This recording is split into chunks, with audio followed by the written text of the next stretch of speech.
अस्सलाम वालेकुम dear students, कैसे हैं आप लोग। I hope you are all fine. आज जो टॉपिक हम डिस्कस करेंगे उस टॉपिक का नाम है स्केलर प्रोडक्ट। और लास्ट की कुछ वीडियोस में हमने जो टॉपिक डिस्कस किए थे वो वेक्टर से रिलेटेड थे, जिसमें रेजोल्यूशन ऑफ अ वेक्टर था या फिर addition of a vector by rectangular component method या फिर हेड टू टेल रूल था। ठीक है स्टूडेंट, अब हम करेंगे आज topic discuss scalar product. Students, product का मतलब क्या होता है? प्रोडक्ट का मतलब होता है कि मल्टीप्लाई करवाना। अब चूंकि यहाँ बात हो रही है वेक्टर की, तो वेक्टर्स को हम मल्टीप्लाई कराएंगे किससे? तो स्टूडेंट्स, या तो वेक्टर को हम किसी भी स्केलर चीज़ से मल्टीप्लाई कराते हैं। स्केलर का मतलब अगर मैं 3 को मल्टीप्लाई कराऊँ, यहाँ मैं लिखता हूँ 3 को मल्टीप्लाई कराऊँ ए से, तो ये बन जाएगा 3a।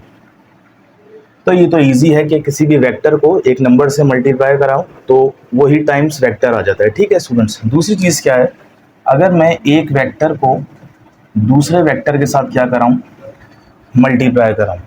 ठीक है स्टूडेंट्स, तो इस मल्टीप्लिकेशन में या इस प्रोडक्ट में हम क्या करेंगे कि दो वेक्टर्स को आपस में मल्टीप्लाई कराएंगे और एज अ रिजल्ट हमें क्या मिलेगा हम देखते हैं, एग्जाम्पल से समझते हैं। तो स्टूडेंट्स, ये हम देखते हैं कि आपने पढ़ा होगा, फर्ज करें कि वर्क का formula W is equals to F into S. ठीक है, ये पढ़ा होगा आपने, force multiply by displacement. As we all know कि फोर्स जो है वो क्या है, वेक्टर क्वांटिटी है। डिस्प्लेसमेंट भी क्या है, वेक्टर है। ठीक है, और वर्क जो हमें मिलता है, वर्क वेक्टर नहीं है, वर्क क्या है, स्केलर है। तो यहाँ से क्या चीज़ पता चली कि दो वेक्टर्स को मल्टीप्लाई करने पे हमें जो रिजल्ट मिलेगा वो क्या मिलेगा, स्केलर मिलेगा। एक और डेफिनेशन देखते हैं।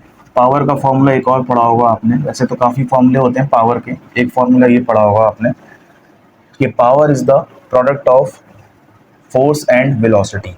फोर्स एक वेक्टर है, वेलोसिटी भी एक वेक्टर है। तो वेक्टर को मल्टीप्लाई करने पे वेक्टर के साथ जो हमें चीज़ मिल रही है वो स्केलर मिल रही है। पावर जो है स्टूडेंट्स कौन सी क्वांटिटी है, स्केलर क्वांटिटी है। तो पता चला कि अगर दो वेक्टर्स को हम मल्टीप्लाई करवाते हैं, रिजल्ट में हमें तीसरी चीज़ जो मिलती है वो अगर एक स्केलर मिलती है, तो इसका मतलब इस तरह की मल्टीप्लिकेशन को हम कहते हैं स्केलर प्रोडक्ट। हम डेफिनेशन पढ़ते हैं। When two vectors are multiplied, जब दो वेक्टर्स को मल्टीप्लाई करवाया जाता है, the result is a scalar quantity. दो वेक्टर्स को मल्टीप्लाई करवाने पे अगर हमें रिजल्ट स्केलर की सूरत में मिलता है, स्केलर क्वांटिटी मिलती है, तो such type of multiplication is called scalar product. तो इस तरह की स्टूडेंट्स हम मल्टीप्लिकेशन को कहते हैं स्केलर प्रोडक्ट। अच्छा जी, ये जो स्केलर प्रोडक्ट है ये तो मैंने आपको इसकी डेफिनेशन बता दी। ठीक है, अब अगर मैं आपके इसको सामने दो वेक्टर्स बनाऊं, एक वेक्टर को ए बोल दूं और दूसरे वेक्टर को बी बोल दूं, और इसके बिटवीन में जो एंगल बन रहा है इसको मैं थीटा का नाम दे दूं, और ये कहूं कि इन दोनों का प्रोडक्ट निकालें, तो हम इस तरह लिखेंगे फॉर्मूला कि ए डॉट बी। स्टूडेंट्स, अब एक और चीज़ गौर करने वाली है कि ए के साथ बी मल्टीप्लाई हो रहा है। यहाँ पे मैं मल्टीप्लाई का साइन भी लगा सकता था, यहाँ पे मैं दो ब्रैकेट भी लगा सकता था, या फिर यहाँ पे मैं कुछ भी नहीं लगाता, तो तीनों चारों सूरतों में क्या हो रही होती, मल्टीप्लिकेशन हो रही होती। अब चूंकि इसका नाम है स्केलर प्रोडक्ट और स्केलर प्रोडक्ट को किसी ख़ास चीज़ से रिप्रेजेंट किया जाता है, वो चीज़ क्या है, ये लिखा हुआ है हमने, it is represented by a dot. दो वेक्टर्स को जब आप मल्टीप्लाई कराएंगे तो उनके बीच में अगर आप डॉट लगा रहे हैं तो होगा तो मल्टीप्लिकेशन। मल्टीप्लाई क्रॉस लगाते तब भी मल्टीप्लिकेशन होता है। लेकिन स्केलर प्रोडक्ट में जो इसकी खासियत है, जो इसकी रिप्रेजेंटेशन है, वो ये है कि दो वेक्टर्स को मल्टीप्लाई करने के वक्त आप बीच में डॉट लगाते हैं, इसीलिए इस मल्टीप्लिकेशन को हम कहते हैं डॉट प्रोडक्ट या फिर स्केलर प्रोडक्ट। तो देखें स्टूडेंट्स, ये हमने लिखा है फॉर्मूला ए डॉट बी। ठीक है, ए बी को अगर हम मल्टीप्लाई करवाएंगे तो हमें जो मिलेगा ना वो मिलेगा magnitude of A into magnitude of B और कॉस ऑफ थीटा। स्टूडेंट्स, ये फॉर्मूला है डॉट प्रोडक्ट का। ये देखें, डॉट यहाँ से गायब हुआ, देखें यहाँ पे कहीं भी डॉट नहीं आ रहा। डॉट जब रिमूव होता है तो हमें कॉस थीटा मिलता है। ठीक है स्टूडेंट्स, तो ये फॉर्मूला बन गया A dot B is equals to magnitude of A into magnitude of B और कॉस ऑफ थीटा। ये फॉर्मूला है दो वेक्टर्स के दरमियान मल्टीप्लाई करवाने का। ज़रूरी नहीं है यही ए बी हो, कुछ भी हो सकते हैं। अगर दो वेक्टर्स हैं सी और डी, इसको आप मल्टीप्लाई कराएंगे तो क्या फॉर्मूला मिलेगा, magnitude of C into magnitude of D, और क्या आ जाएगा कॉस थीटा। जहाँ पे डॉट रिमूव करवाते हैं वहाँ पे कौन सा ट्रिग्नोमेट्रिक रेशियो आता है स्टूडेंट्स, वहाँ पे आता है कॉस थीटा। और मैंने दो एग्जांपल्स आपको दी हैं, एक एग्जांपल्स है वर्क की। वर्क क्या है, वर्क भी एक स्केलर प्रोडक्ट है, क्योंकि दो वेक्टर्स को मल्टीप्लाई करने पे हमें वर्क मिल रहा है और work is a scalar quantity. इसी तरह पावर भी एक स्केलर क्वांटिटी है, और ये कैसे हमें रिसीव हो रही है कि दो वेक्टर्स को हम क्या करवा रहे हैं, मल्टीप्लाई करा रहे हैं, तो हमें जो रिजल्ट मिल रहा है वो क्या मिल रहा है, एक स्केलर क्वांटिटी। ठीक है स्टूडेंट्स, अब हम आगे चलते हैं।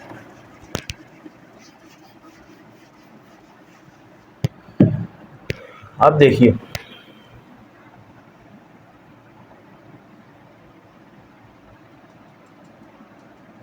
अब इसके तीन केसेस हैं। पहला केस है कि स्केलर प्रोडक्ट मैक्सिमम कब होगा। ठीक है स्टूडेंट्स, तो याद रखें जब थीटा की वैल्यू क्या होगी स्टूडेंट्स, 0 डिग्री होगी। और 0 डिग्री कब होती है, जब दो वेक्टर्स कैसे हों, दो वेक्टर्स हों, एक को ए बोल दें एक को बी बोल दें, और दोनों की डायरेक्शन क्या हो, पैरेलल हो, एक ही डायरेक्शन में हो, या तो इस तरफ हो, ये ऊपर भी हो सकते हैं इसका मतलब भी पैरेलल है, ये नीचे भी हो सकते हैं इसका मतलब भी पैरेलल है। तो इन दोनों वेक्टर्स के बिटवीन में जो एंगल बन रहा होगा वो होगा 0 डिग्री। ठीक है स्टूडेंट्स, फॉर्मूला क्या था अभी मैंने आपको बताया था, A dot B is equals to magnitude of A into magnitude of B और कॉस थीटा। ठीक है स्टूडेंट्स, अब कॉस की जगह, कॉस थीटा की जगह आप 0 पुट करें तो ये हो जाएगा ए बी कॉस 0। और स्टूडेंट्स कॉस 0 किसके बराबर होता है, कॉस 0 बराबर होता है 1 के। तो इसका मतलब ए बी वन जा क्या हो जाएगा, ए बी। तो इस सूरत में, किस सूरत में कि जब थीटा 0 के बराबर हो, हमें जो स्केलर प्रोडक्ट मिलता है वो मैक्सिमम मिलता है। अब देखें स्केलर प्रोडक्ट में अगर थीटा की जगह 0 पुट करें, 0 डिग्री पुट करें, तो हमें क्या मिल रहा है, A dot B is equals to A B. ठीक है, उन्हीं के मैग्नीट्यूड, प्रोडक्ट के मैग्नीट्यूड के बराबर हमें ये चीज़ मिल गई। ठीक है, ये हो गया पहली चीज़। तो ये हो गई कि जब थीटा 0 होगा या फिर दो वेक्टर्स पैरेलल होंगे तो उनके दरमियान जो स्केलर प्रोडक्ट है वो क्या हो जाएगा, मैक्सिमम हो जाएगा। अच्छा, दूसरी चीज़ क्या है, मैं यहाँ लिखता हूँ, अब मैक्सिमम को रब करके क्या आएगा स्टूडेंट्स, यहाँ आ जाएगा मिनिमम। तो ये आ गया मिनिमम। ठीक है स्टूडेंट्स, अब मिनिमम के लिए क्या होगा, थीटा मिनिमम के लिए क्या होना चाहिए, थीटा होना चाहिए 90 डिग्री। ठीक है स्टूडेंट्स, ये आ गया 90 डिग्री। अब देखें कैसे, अब cos 90 निकालते हैं अगर हम यहाँ से, ये हो जाएगा cos थीटा और cos 90। cos 90 निकालिए, क्या आ रहा है डिग्रीज में, इसको मैं रब कर देता हूँ।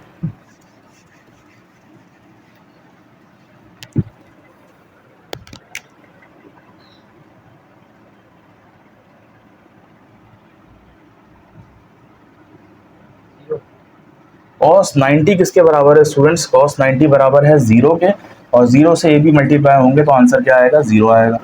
तो इस सूरत हाल में स्केलर प्रोडक्ट क्या हो गया, ये मिनिमम हो गया। ठीक है, मैक्सिमम कब था, जब एंगल 0 था, और मिनिमम कब है, जब एंगल 90 है। 90 का मतलब एक वेक्टर ऐसे होगा और एक वेक्टर ऐसे होगा। ठीक है, ये ए वेक्टर है, ये बी वेक्टर है, इनके दरमियान बनने वाला एंगल 90 है। तो ये हो गया केस 2। अब हम करेंगे केस 3। ठीक है स्टूडेंट्स, तो केस 3 के लिए क्या होगा, बल्कि पहले मैं आपको एंगल बताता हूँ। यहाँ पे थीटा की वैल्यू 180 पुट कीजिए, cos 180 निकालिएगा ज़रा। अब देखें cos 180 डिग्री, अब देखें पूरी चीज़ें ऐसी हैं, cos 180 पुट कर रहे हैं तो cos 180 का आंसर आता है -1, और -1 जब ए बी से मल्टीप्लाई होगा तो ये हो जाएगा -AB। तो स्टूडेंट्स इसको क्या बोलेंगे, इसको बोलेंगे नेगेटिव स्केलर प्रोडक्ट। ठीक है स्टूडेंट्स, ये स्केलर प्रोडक्ट जो है एक दफ़ा मैक्सिमम था। मैक्सिमम कब था, जब थीटा 0 था। मिनिमम कब था, जब थीटा 90 था। और नेगेटिव कब आ रहा है स्टूडेंट्स, जब थीटा की वैल्यू 180 है। 180 का मतलब ये सेंटर है, अगर एक वेक्टर यहाँ इस डायरेक्शन में है ए, तो दूसरा वेक्टर किस तरफ होगा, इस डायरेक्शन में होगा। ठीक है स्टूडेंट्स, इसको कहते हैं नेगेटिव ऑफ स्केलर प्रोडक्ट। तो ये 3 केसेस थे स्टूडेंट्स। स्केलर प्रोडक्ट की डेफिनेशन पढ़ी हमने कि स्केलर प्रोडक्ट क्या होता है कि अगर 2 वेक्टर्स को हम मल्टीप्लाई करवाते हैं, रिजल्ट में हमें स्केलर क्वांटिटी मिलती है, तो इसका मतलब ये स्केलर प्रोडक्ट है या फिर डॉट प्रोडक्ट है। और इसकी रिप्रेजेंटेशन क्या होती है कि 2 वेक्टर्स के दरमियान हम डॉट का साइन लगाते हैं मल्टीप्लाई को शो करने के लिए। और इसकी 2 एग्जाम्पल मैंने बताई हैं। एक एग्जाम्पल वर्क है, वर्क का फॉर्मूला F/S, और सेकंड फार्मूला है इसका पावर का P = F.V, और इसका जनरल फार्मूला होता है A.B = मैग्नीट्यूड ऑफ पहला vector into magnitude of second vector और कॉस ऑफ थीटा। ठीक है स्टूडेंट्स, ये एक छोटी सी वीडियो थी जो कि डॉट प्रोडक्ट के हवाले से थी। नेक्स्ट वीडियो में हम एक और मल्टीप्लिकेशन पढ़ेंगे, एक और प्रोडक्ट पढ़ेंगे। टिल देन, अल्लाह हाफिज़।